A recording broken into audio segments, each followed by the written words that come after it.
नमस्कार, स्वागत है आप सभी का ऑनलाइन एडाफा स्टडी यूट्यूब चैनल पर। इस वीडियो में हम बात करेंगे तमाम भर्तियों की लेटेस्ट अपडेट को लेकर। लेकिन उससे पहले जिन्होंने अभी तक वीडियो को लाइक नहीं किया, वीडियो को लाइक कर दें, साथ में शेयर कर दें और चैनल को सब्सक्राइब करना बिल्कुल ना भूलें, जिससे कि इसी प्रकार की ऑथेंटिक जानकारी आप सभी को मिलती रहे। तो चलिए दोस्तों, वीडियो शुरू करते हैं। ज़्यादा जानकारी आप सभी टेलीग्राम चैनल को ज्वाइन कर सकते हैं, लिंक आपको वीडियो की डिस्क्रिप्शन में मिल जाएगा। तो जैसा कि आप सभी जानते हैं, कोरोना संक्रमण के चलते लगातार कोर्ट के माध्यम से जो फटकारें वो लगाई जा रही हैं। इससे पहले कई बार कोर्ट के माध्यम से फटकार सरकार को लगाई गई, जैसा कि आप सभी को याद होगा कि उत्तर प्रदेश के अंदर लॉकडाउन लगाने के भी आदेश दिए गए कोर्ट के माध्यम से। बाद में मामला सुप्रीम कोर्ट में चला गया। दूसरी तरफ आप सभी को बताया कि सुप्रीम कोर्ट के अंदर भी सुनवाइयाँ लगातार जारी हैं और कई हाई कोर्ट के अंदर लगातार कोरोना संक्रमण को लेकर जो फटकार है वो देखने के लिए मिल रही हैं। क्योंकि प्रदेश की बात करें या पूरे देश की बात करें, कोरोना की जो सेकंड वेव है वो काफ़ी ज़्यादा खतरनाक हो चुकी है। सरकारों के माध्यम से ना तो इतनी तैयारी की गई थी जितनी भयानक सेकंड वेव देखने के लिए मिली है। लगातार केसेस की जो संख्या है वो बढ़ रही है, लेकिन जिस प्रकार ऑक्सीजन को लेकर किल्लत देखने के लिए मिल रही है वो कुछ और ही बयां करती हुई दिखाई दे रही है। और ऐसा सिर्फ उत्तर प्रदेश के अंदर ही नहीं, दिल्ली के अंदर हाई कोर्ट की अगर बात करें, दिल्ली हाई कोर्ट के माध्यम से बात करें तो उनका भी ऐसा कहना है कि ऑक्सीजन संकट बरकरार है।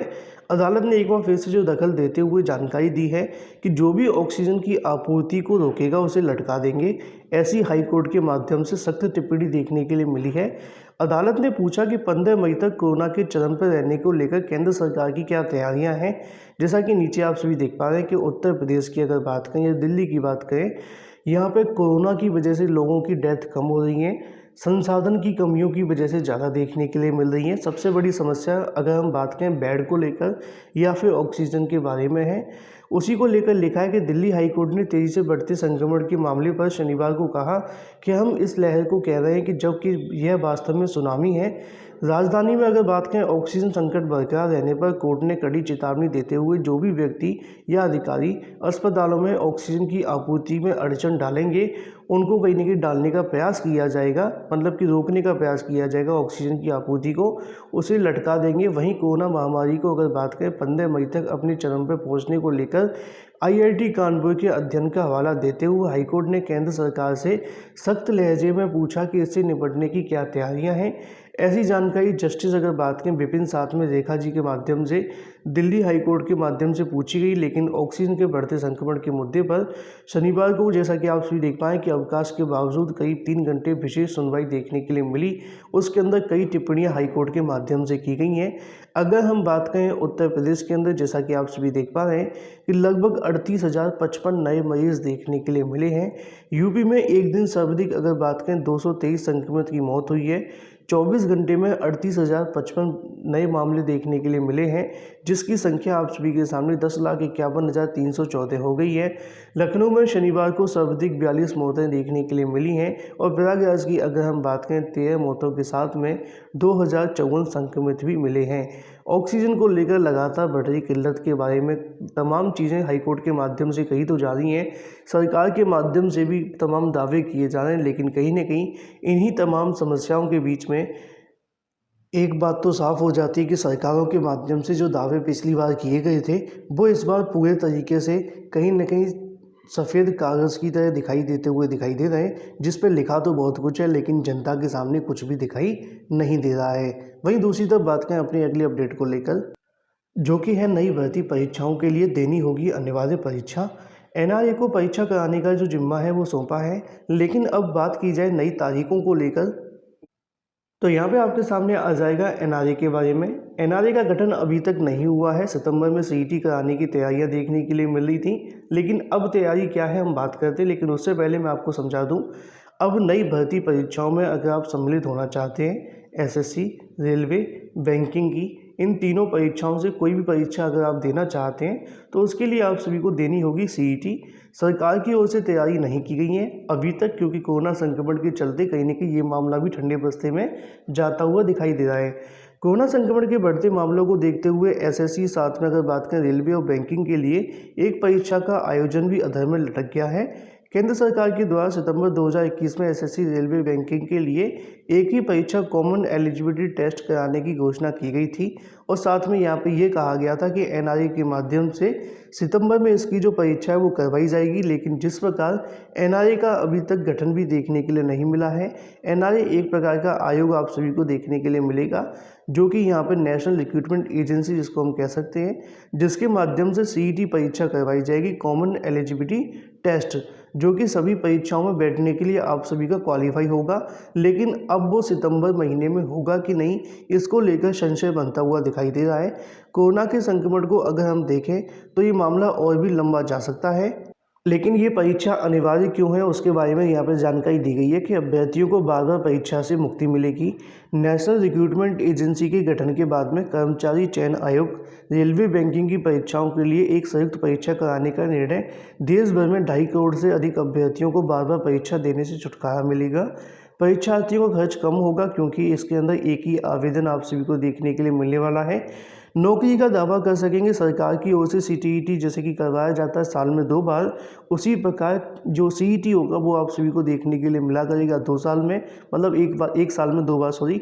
लेकिन कोरोना आपदा के बीच में परीक्षा करा पाना संभव दिखाई नहीं दे रहा है। इसी प्रकार अगर हम देखें नई परीक्षाओं की तारीखों को लेकर, पहले तो सितंबर में बताया गया था, लेकिन अब नवंबर तक होने की भी संभावना दिखाई नहीं दे रही है। लेकिन वहीं दूसरी तरफ बात करें प्राथमिक शिक्षकों की भर्तियों के अंदर बीएड शामिल होने से डीएलएड के जो रुझान है वो कम हो गए हैं। और हालांकि डीएलएड वाले छात्र 2021 में जो इंतज़ार कर रहे हैं उनके बारे में 1 से 2 दिन पहले भी मैंने आप सभी को यहाँ से जानकारी दी थी कि डीएलएड 2021 में प्रवेश पर लग गया है कोरोना का ग्रहण। लगातार दूसरे साल सरकारी व निजी संस्थान मुश्किल में दिखाई दे रहे हैं।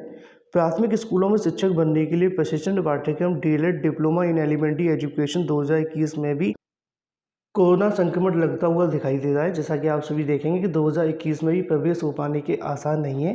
हालांकि परीक्षा नियामक प्राधिकारी कार्यालय प्रस्ताव फरवरी में ही बेसिक शिक्षा निदेशक साथ में शासन को भेजा जा चुका है।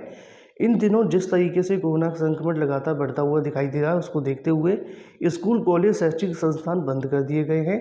ऐसे में फिलहाल इस संबंध में निर्देश जारी होने की उम्मीद नहीं है। 2 वर्षीय प्रशिक्षण पाठ्यक्रम डीएलएड इस बार बड़े बदलाव देखने के लिए मिलने थे। जैसा कि आप सभी को पता है कि पंचायती चुनाव व यूपी बोर्ड परीक्षाओं के कार्यक्रम तय होने की वजह से लंबे समय तक लटका रहा पाठ्यक्रम प्रदेश में 67 जिलों की अगर बात करें, शिक्षा प्रशिक्षण संस्थानों में 3103 निजी कॉलेज में संचालित हो रहा है। सरकारी संस्थानों की अगर बात करें 10,607 में, निजी कॉलेज की अगर बात करें 2,31,600 सीट आप सभी को देखने के लिए मिल रही थी। उसी क्रम में जैसा कि आप सभी जानते हैं कि प्राथमिकों के अंदर जब से बीएड अभ्यर्थियों को शामिल किया गया है, डीएलएड वाले छात्रों को कहीं ना कहीं यहाँ से जो रुझान है वो कम होता हुआ दिखाई दिया है। लेकिन फ़ायदा किस प्रकार होता है मैं आपको वही बताऊँगा। बीएड से जैसा कि आप सभी देखेंगे कि यहाँ पर बहुत सारे आप सभी के सामने जो रास्ते हैं वो खुल जाते हैं। अगर एग्जाम्पल के तौर पे हम समझ के चलें तो टीजीटी पीजीटी के अंदर आपको बैठने का मौका मिलता है। पहले जूनियर के अंदर भी मिलता था, लेकिन बीटीसी वाले छात्र वहाँ भी शामिल कर लिए गए हैं और साथ में प्राथमिक के अंदर तो मौका मिल ही जाता है। लेकिन अगर हम बात करें बीटीसी के बाद से आप अधिकारी की पोस्ट पर नहीं जा सकते, जैसे कि खंड शिक्षा अधिकारी की परीक्षाएं निकलती हैं तो उसके अंदर भी बीएड वाले छात्रों को शामिल होने का मौका मिलता है। अब ऐसे में अगर हम देखें तो कुछ बीएड वाले छात्रों को नुकसान भी हो जाता है। जो पुराने समय के बीएड किए हुए हैं, जिनकी एकेडमिक अच्छी नहीं है, उनको बहुत सारी भर्तियों से बाहर भी बैठना पड़ता है। तो तमाम चीज़ें आप सभी के सामने हैं। लेकिन अगर मौके के अनुसार अगर हम देखें तो डीएलएड वाले छात्रों से ज़्यादा बीएड वाले छात्रों को फिलहाल जो मौके हैं वो मिल जाते हैं।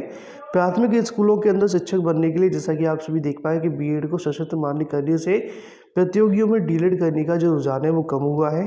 दरअसल बीएड से अगर बात करें अभ्यर्थी को अन्य शिक्षक भर्तियों में शामिल हो सकते हैं, जबकि डीएलएड से सिर्फ प्राथमिक स्कूलों की शिक्षक भर्ती प्रतिभाग करने का जो मौका है वो मिलता है।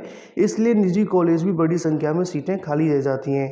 तो यहाँ पे इस प्रकार बीएड को फ़ायदा तो होता है, लेकिन जो एकेडमिक की वजह से रह जाते हैं उनको नुकसान भी देखने के लिए मिलता है, क्योंकि भर्तियाँ तो बहुत सारी मिल जाती हैं लेकिन एकेडमिक की वजह से उनको बाहर बैठना पड़ जाता है।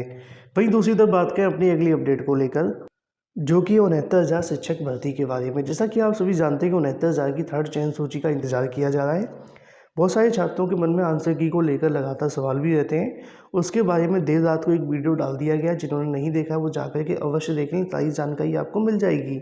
लेकिन अगर हम बात करें 69,000 की थर्ड चयन सूची को लेकर, जो जानकारी इससे पहले आप सभी को दी गई थी कि थर्ड चयन सूची जारी ना होने का कारण क्या है, वही आप सभी को यहाँ पे भी होता हुआ दिखाई दे रहा है। मैं आपको दिखाना चाहूँगा। जैसा कि आप सभी जानते हैं कि यहाँ से कहीं न कहीं बेसिक शिक्षा मंत्री जी के माध्यम से ऐलान किया गया था कि 69,000 के रिक्त पदों पर थर्ड चयन सूची जारी होगी। लेकिन जिस प्रकार कहा गया था उस प्रकार कार्य बिल्कुल भी नहीं हुआ। जैसा कि आप सभी देख पाएँ कि नहीं भेजा गया पदों का विवरण, फँस गई हैं नियुक्तियाँ। प्रदेश के परिषदीय विद्यालयों के लिए 69,000 सहायक अध्यापक भर्ती खाली पदों का विवरण बेसिक शिक्षा अधिकारियों के माध्यम से उपलब्ध नहीं कराने की वजह से तीसरे चरण की जो काउंसलिंग में फंस चुकी है। पंचायती चुनाव साथ में कोरोना संक्रमण के बीच में सचिव बेसिक शिक्षा अधिकारी बार बार निर्देशित के बावजूद भी यहाँ से कहीं न कहीं बीएसए के माध्यम से खाली पदों का जो विवरण है वो नहीं भेजा गया। दरअसल 69,000 सहायक अध्यापक भर्ती में 2 चरण की काउंसलिंग के बाद में 5,000 से अधिक जो पद हैं वो खाली रह गए थे। पदों की संख्या इससे ज़्यादा रहने की संभावना है। उसी को लेकर सचिव के माध्यम से, मुख्य सचिव के माध्यम से बार बार निर्देश दिए गए कि भाई खाली पदों का जो ब्यौरा है वो दे दो, जिससे कि आगामी समय के अंदर रिक्त पदों पर थर्ड चयन सूची जारी की जाए और जिससे कि 69,000 शिक्षक भर्ती यहाँ से पूरी हो जाए। लेकिन आदेश देने के बावजूद भी बेसिक शिक्षा अधिकारी विभाग के अधिकारियों की, कर्मचारियों की पंचायती चुनाव में लगे होने की वजह से अब तेजी से बढ़ते कोरोना संक्रमण की वजह से खाली पदों का जो विवरण है वो तैयार नहीं हो सका है। हालांकि पंचायती चुनाव हो या फिर अगर बात करें इसके अलावा कोरोना का संक्रमण या फिर बीएसए की लापरवाही, इन तीनों की वजह से थर्ड चयन सूची वाले छात्रों को इंतजार करना पड़ रहा है। अब ऐसे में 2 तारीख के बाद में पंचायती चुनाव समाप्त भी हो जाएंगे, लेकिन उसके बाद में कोरोना संक्रमण की वजह से हो सकता है कि यहाँ पर थोड़ा सा और इंतजार करना पड़े। हालांकि शासन के सूत्रों के माध्यम से जो जानकारी मिली थी, मैंने आपको बताया भी था कि पंचायती चुनाव के बाद ही आपको सब कुछ देखने के लिए मिलेगा। लगभग वही हुआ है। शासन के पास में काफ़ी जिलों का जो डाटा है वो पहुँच चुका है, लेकिन अभी तक पूरे 75 जिलों का जो डाटा है वो शासन के पास में नहीं पहुंचा है। अब ना तो अधिकारियों के माध्यम से ये बताया जा रहा है कि कितने जिलों का डाटा रह गया है और कितना लंबा इंतजार करना पड़ेगा।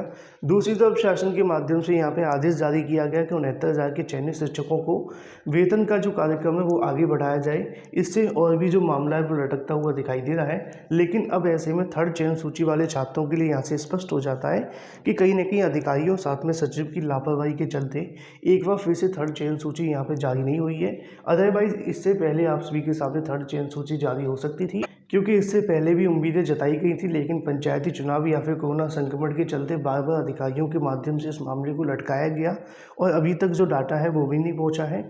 उम्मीद है कि जल्द शासन के माध्यम से एक नया पत्र जारी करके इसकी भी जानकारी दी जाएगी। फिलहाल इस वीडियो के माध्यम से इतना ही। Thank you for watching this video.